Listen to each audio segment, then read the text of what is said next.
Now, this is the art of what the great modern Japanese painter Saburo Hasegawa called the controlled accident. And you see there is the combination in the idea of the controlled accident. The accident being the spontaneity of nature, the control being the contribution of man. But actually, in the philosophy of Zen, these two things are not thought of as different, as representing different realms, control from the realm of mind and spirit, and accident from the realm of matter and brute energy.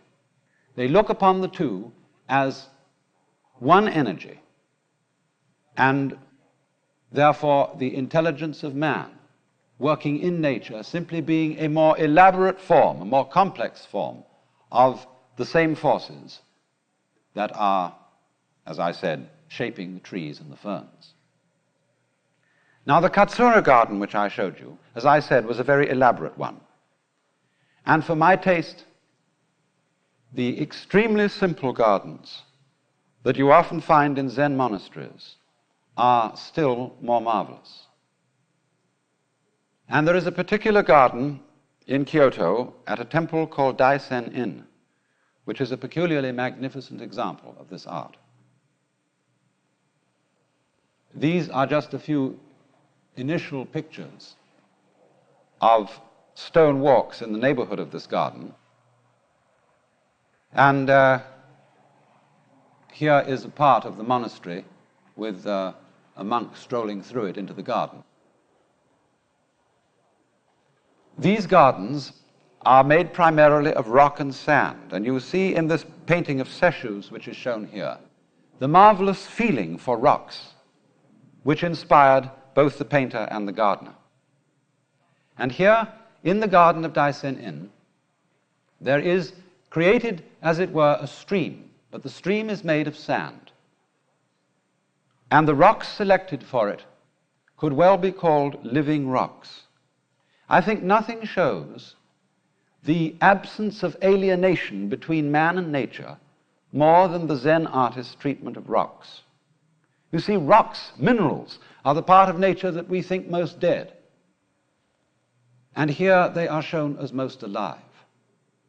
You know, the art of bonsai, or the cultivation of rocks, is a very, very highly regarded artistic pursuit in Japan. And the gardener will search for days and days in mountain streams and places where fantastic rocks may be found and bring them to the garden. That once he gets them to the garden, he wants to get them accustomed to their new environment. And so he goes very carefully about placing them and getting, for instance, moss to grow on them in the way that he wants. He wouldn't dream, for instance, of simply getting some moss and plunking it on a rock. He will rather put the rock in a moist place where moss will form upon it naturally. It may take 3 or 4 years. But then when the moss has grown, he will remove the rock to the place in the garden where he wants it. So you could almost say that bonsai is the art of growing rocks.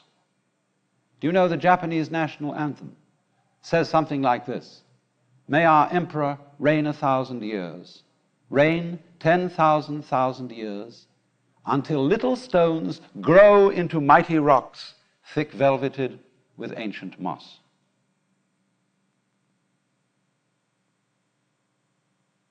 Now, this attitude to the inanimate, or to the sub-intelligent, as we deign to call nature, is the key of the whole thing. I remember a Western story which illustrates the same point very well. There was a competition in sculpture at the Chicago Art Institute some years ago, and the competition consisted in seeing what the students could do with a cubic foot of plaster of Paris.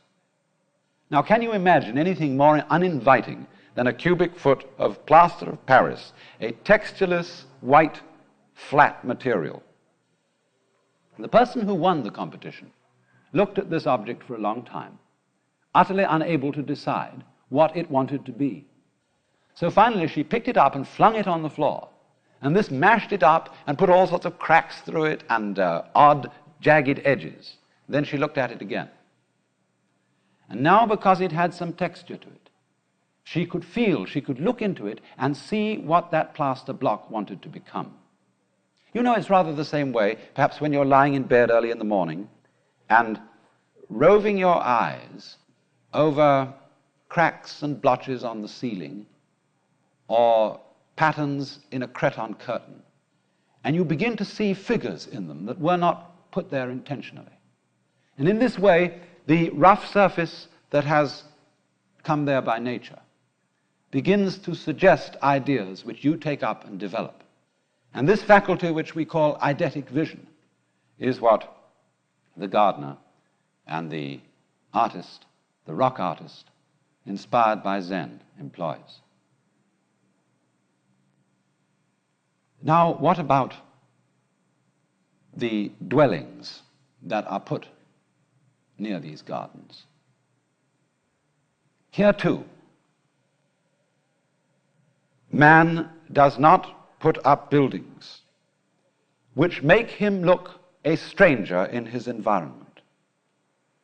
The whole art of Zen is to put up buildings that look as if they belonged in their place. As, for example, this temple, a Zen temple in Kyoto, which with its thatched roof and the particular style of roof architecture perfectly fits in with its surroundings. It doesn't, as we say proverbially, stick out like a sore thumb. It isn't that man is so, as it were, humble or masochistic that he doesn't, as it were, have the spirit to assert himself. His assertion of himself is subtle, along the lines of human nature, and thus compare this temple with a stately temple of the West, piercing the sky with stone walls shutting out the day and the surrounding country. Canterbury Cathedral, where, as a matter of fact, I lived for many years. Noble, austere, grand, but nevertheless contrary to nature.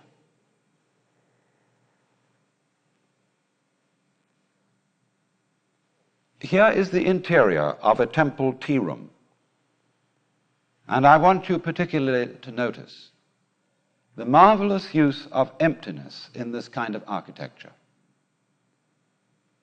Perhaps it isn't easy to see clearly, but in the very center of the picture there is a pillar, and that pillar is a tree trunk with nothing more than the bark removed. It has hardly been finished in any other way, so that the twist of the trunk and the grain are still there to be seen.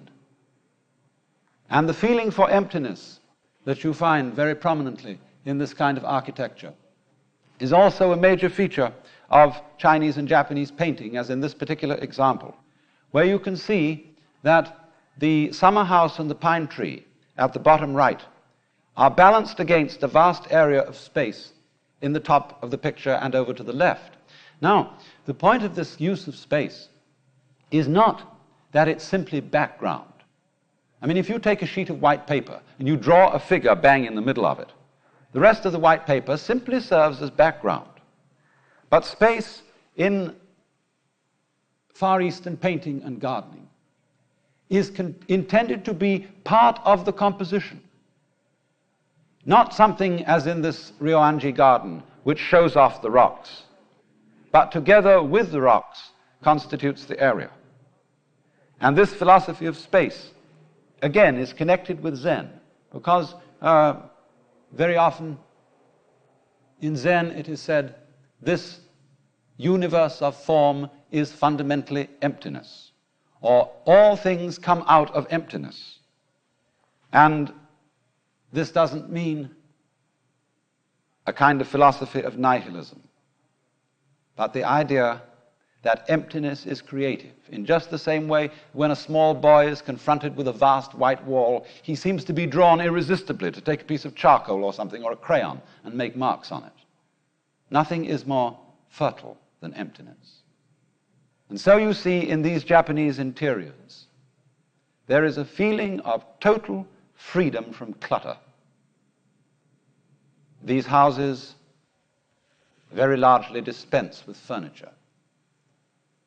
They don't have great awkward bedsteads and tables and cumbersome things to be moved around every time one pulls up one's stakes.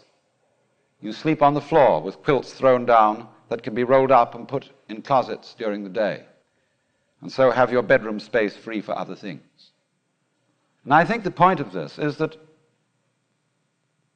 really, you can only live in such surroundings with comfort if you're at peace in yourself. In other words, you know how some people, when they get out in the spaces of the desert, they feel uncomfortable. Or if there's a long period of silence, many of us feel positively uncomfortable. And so in the same way, we tend to like our living spaces cluttered, full of all sorts of things to distract our minds and our eyes. And this is simply symptomatic of our lack of interior peace. To be able to live in such surroundings, you must be as serene as these surroundings.